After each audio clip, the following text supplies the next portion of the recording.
fallu que Diana marche pour que Camilla puisse courir.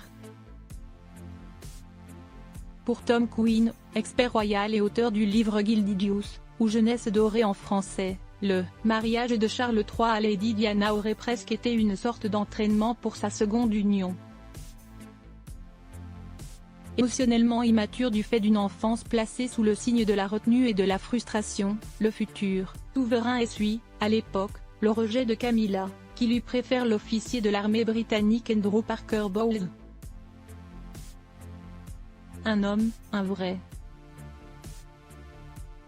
Qu'importe, il épouse la jeune Diana Spencer, de 13 ans sa cadette, puisque la maturité n'atteint pas le nombre des années. Charles III, alors prince de Galles, laissera sa relation se détériorer et lui préférera une liaison avec son ancienne amante et future seconde épouse, Camilla Parker Bowles.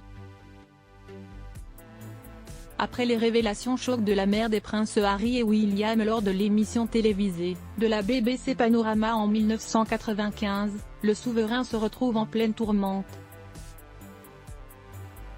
Sa relation extra-conjugale est décriée dans tous les journaux, son image accuse le coup.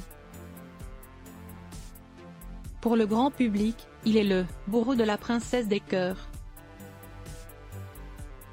Au sortir de ce fiasco médiatique, le fils d'Élisabeth II se retrouvera grandi. Du moins, assez pour Camilla qui l'épouse finalement en 2005. Soit 10 ans après son divorce de Lady Diana. Lady Diana, Charles, William, Harry.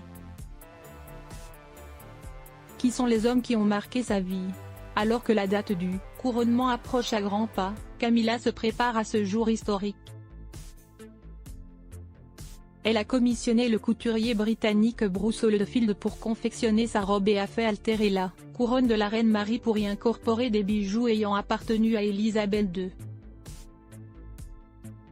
À la voir à l'œuvre, il est difficile de s'imaginer que Camilla ne s'était jamais rêvée reine.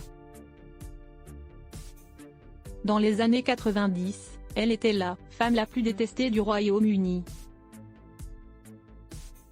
Elle était la scandaleuse amante, huée, menacée. Mais son amour inconditionnel pour Charles III l'a aidée à traverser ces épreuves. En février 2022, une Élisabeth II en proie à des problèmes de santé grandissants officialise la chose. À sa mort, Camilla sera reine consort du Royaume-Uni.